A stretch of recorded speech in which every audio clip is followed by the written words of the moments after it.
TV Web Manaim apresenta Conversas Bíblicas.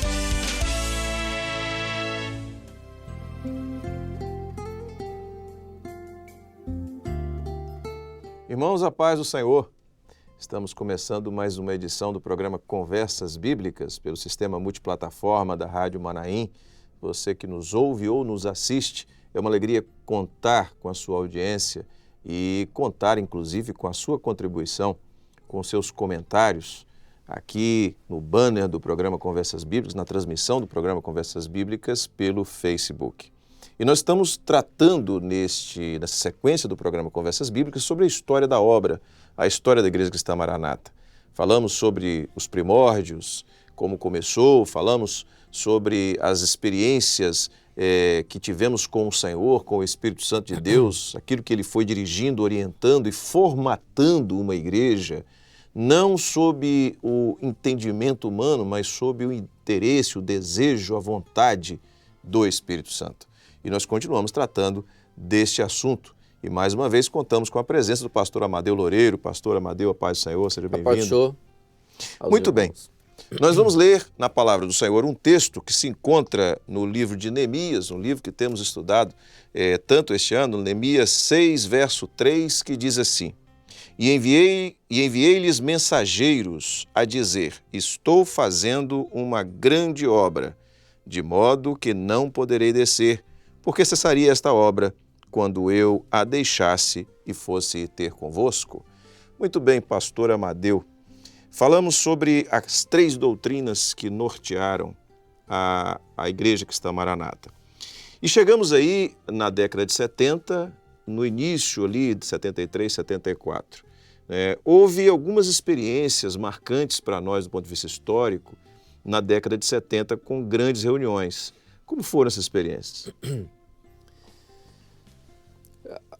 Nós tínhamos,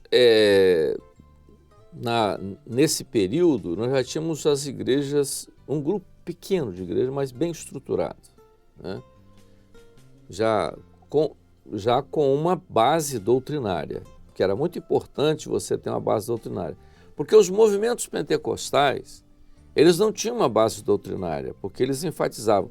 E isso foi um problema que nós tivemos no início. Alguns pentecostais que vieram para o nosso meio, até pastores que começaram a frequentar nossos cultos e querendo ter uma experiência no nosso meio, você tinha uma dificuldade porque eles tinham linhas de pensamento incrível dentro do movimento pentecostal. Tinha um grupo, pessoas dentro da igreja que vinham, e pastores, que tinha uma linha que era a linha, por exemplo, da expulsão de demônios. Tudo era demônio, tudo era opressão, tal, doença era isso, enfim, tinha isso. Isso foi uma luta no começo. Outros achavam que todo mundo tinha que falar línguas, porque só era salvo quem fosse batizado com o Espírito Santo, e só era batizado com o Espírito Santo quem falava em língua estranha.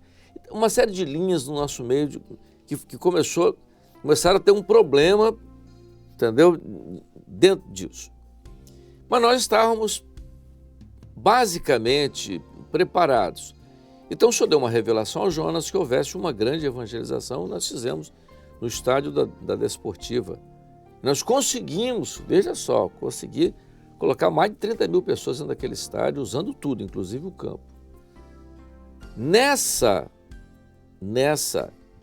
primeira grande evangelização, foi uma coisa muito artesanal, nós não tínhamos mídia, não tínhamos hoje a mídia social, não tínhamos todas aquelas coisas, a televisão aqui no estado do Espírito Santo era muito precária, tinha um sistema de rádio, alguma coisa assim, mas era coisa muito precária. Então aquilo começou a ser feito muito assim, individualmente, nós usamos muito membro de igreja, mas botamos mais de 30 mil pessoas dentro. E fizemos uma logística incrível dentro daquela limitação. Depois das mensagens que foram entregues, as pessoas levantavam uma plaquinha, né? Os auxiliares da evangelização, os obreiros distribuídos em vários, levantavam a plaquinha mostrando pessoas que tinham que se orar e tal. E aí o grupo de pastores, obreiros, todo mundo foi mobilizado naquilo ali e quando você atendia a pessoa, você anotava o nome, o endereço né, e dizer para ele o nome e endereço, está tudo direitinho, cada um. Nisso nós conseguimos anotar 4.000 nomes, ou seja, um pouco mais de, em torno de 4.000. Foi o resultado dessa evangelização. Fantástico, 4.000 pessoas, em pouco mais de 30, quase 40.000 pessoas, 4.000, nós tínhamos 4.000. E foi feita uma coisa, não tinha computador, não tinha nada, você vê que coisa incrível. 4.000 papelzinho com o nome e endereço. Nós criamos um grupo para separar aqueles nomes por região e começamos a soltar aquilo para as igrejas. Digo, ó, no seu bairro esses aqui aceitaram, distribuímos com todas as igrejas da Grande Vitória. Resultado incrível, pois. As igrejas encheram, um negócio impressionante essa experiência da grande evangelização, com toda a limitação que nós tivemos. Você imagina, né, a experiência se fosse hoje. Muito bem, aí foi um crescimento e tal, igrejas novas, enfim. Mas passando esse momento, chegou em 1978, isso é um ponto que nós temos que entender, nós fomos surpreendidos por uma revelação. Jonas às vezes nos surpreendia, como ele nos surpreendeu na revelação da grande reunião, que a gente achava que não tinha condição nenhuma de fazer uma evangelização naquele porte. Nenhuma. Não tínhamos pregadores, não tinha Gedeuti que pregava bem, e Jonas. E foram os dois pregadores, né? Então, veja só, nós não tínhamos assim E Jonas entregou a revelação e era daquele jeito. Jonas entregava aquelas revelações. O Jonas entregou revelações sobre a igreja no mundo, né? E ele disse para mim, eu não vou ver isso, você vai ver. Eu não vou ver, ele disse para mim lá. E nós vemos hoje o resultado daquilo que Jonas, da profecia de Jonas.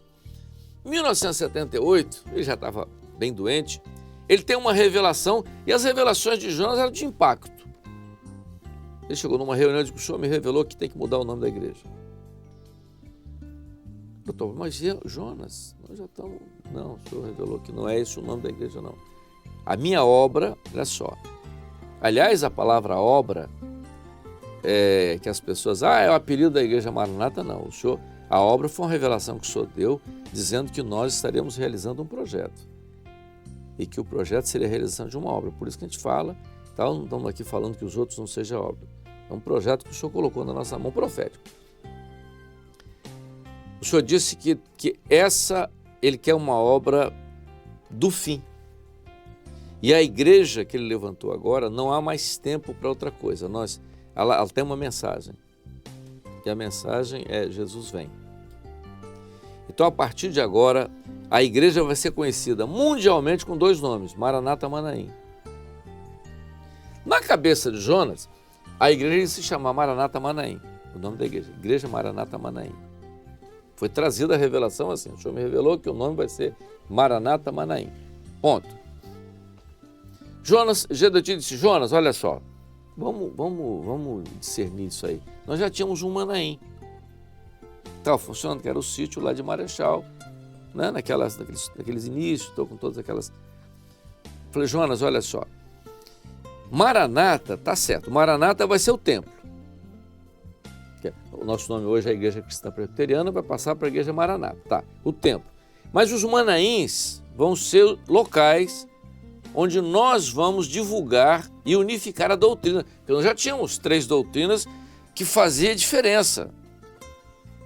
Muitos movimentos pentecostais não aceitavam aquilo que nós pregamos. Então a divulgação tinha que ser nos Manaíns. Então nós tínhamos o templo, Igreja Maranata e os Manaíns para a doutrina. Então o Gedeuti colocou isso em ordem. Muito bem. Então vamos registrar, o doutor Bastos tomou todas as providências, vamos registrar e tal, o nome da Igreja Maranata. E o senhor deu uma revelação, que queria a palavra cristã. Entendeu? A pessoa diz, vamos mudar a igreja para a igreja Maranata Renovada, a Igreja Maranata, vamos mudar o nome para a Igreja Maranata Evangélica. Quem não conhece a história, porque na época que o senhor disse, o nome era Igreja Cristã Maranata, porque no nome estava uma mensagem, Cristo voltará. Entendeu? Isso foi a revelação lá. E as pessoas às vezes não conhecem a história, não sabem. Porque, então foi a revelação, Igreja Cristã Maranata. Ponto. É o templo. E Manaim, o lugar aonde nós só tínhamos um. Profeticamente já falando de outros Manaíns que surgiriam. Isso foi muito interessante. Então, em 1978, ele teve a revelação, em 79 Jonas morre, e começou todo aquele trâmite para mudar, e a partir de janeiro ou fevereiro de 1980, todas as igrejas já estavam oficialmente com o nome transformado em Igreja Cristã Maranata. Aí, na década de 80, começou então a igreja sair para a visão. Jonas teve uma visão de que uma torre acendia uma luz e a luz saía das fronteiras. Aí nós começamos a surgir para o mundo, não é? Então, nós já tínhamos um início em Portugal, que já era em 78, mais ou menos, 77, mas tomou forma aqui em 80, começou a ênfase a Portugal, só tinha Portugal lá fora. E a partir da década de 80, nós fomos expandidos em 87. A última revelação que isso é histórico, a última revelação que o Dr. Barros teve antes de morrer foi sobre o início da obra nos Estados Unidos, quando mandasse um servo para lá para arrebanhar aquilo ali e começar. Então, a partir dali, ela se difundiu para o mundo todo, aquela coisa toda. Naquela época, nós não tínhamos a mínima ideia do que seria hoje. Veja bem, o meio de divulgação, isso muita gente não sabe, era os Manaíns. Mas chegou num momento onde o senhor queria que a doutrina fosse mais rápida. Eu me lembro de uma expressão que Gedeuti usou, que era sobre rapidez. E tinha uma coisa que falou, não, a doutrina agora precisa ser rápida. Eu não me lembro bem o que ele falou. Mas não sabia muito bem como que seria fazer. O senhor queria rapidez com a doutrina, uma divulgação rápida da doutrina. O senhor tinha mostrado isso. Eficiência e rapidez, ou um negócio assim. Aí surgiu o satélite, a experiência do satélite. Gedeuti no começo sempre foi muito resistente. Nós tínhamos oferecimento de aparecer em rádio, em movimento de televisão, aquela coisa. Não temos gente para isso, nós podemos nos expor e tal, aquela coisa toda. Mas chegou o momento que entrou o satélite.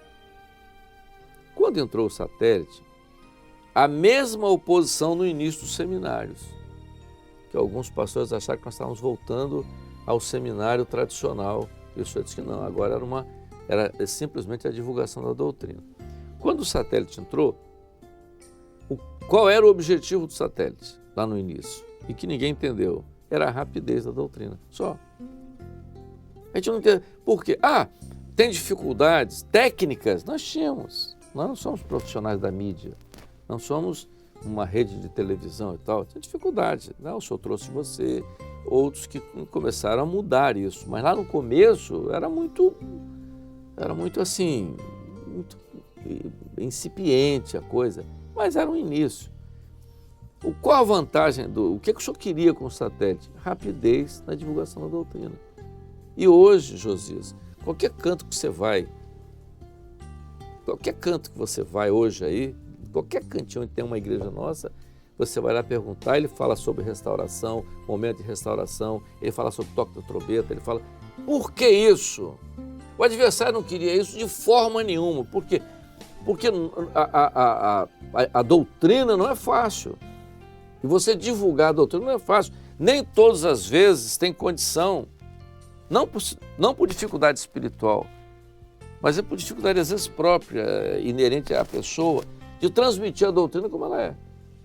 Tem uma dificuldade com isso. Você tinha um problema antigamente de tempo, né? E dessa retransmissão, na fidelidade da retransmissão. Os Manaíns, hoje você consegue. Os Manaíns, eles transmitiam, eu vou dizer assim, 20%. Talvez nem isso. Agora, quando o satélite veio, você teve uma divulgação que hoje nós estamos chegando a mais de 90%. Quer dizer, então, aquilo que o senhor disse lá atrás, que ele queria rapidez na divulgação da doutrina, isso foi feito com muita facilidade com o satélite. E por isso criou-se. E você vê o seguinte, todas as pessoas, isso é uma coisa que a gente tem que lembrar, todas as pessoas que se levantaram contra o satélite ou estão fora ou hoje estão em grande dificuldade. Como é que nós íamos, por exemplo, atingir a Amazônia do jeito que nós atingimos se não tivéssemos satélite? O irmão tinha que viajar 10 dias de bote, de barco, para chegar numa igreja lá no meio do nada. Entendeu? Então, hoje nós chegamos nisso. Como é que nós chegamos no mundo hoje? Como é que nós estamos hoje na Europa, parte da Europa? Vocês pegam a rádio aqui, eu encontrei uma irmã em Londres, que ela disse que se manteve na obra durante 8 anos só ouvindo a Rádio Manaim, participando de todo o avanço doutrinário através do Rádio Manaim. E não tinha TV, era Rádio Manaim. Então, veja só, isso tudo foi importante. Então, o que é bom a gente saber como nós viemos, de onde nós viemos, essa evolução toda a chegar hoje. Eu diria que hoje, a luta nossa hoje é dentro da igreja para evitar que a oposição que às vezes começa dentro da igreja, ela toma corpo dentro da igreja e aconteça profeticamente o que aconteceu na igreja de Éfeso. Então, hoje, isso é muito importante.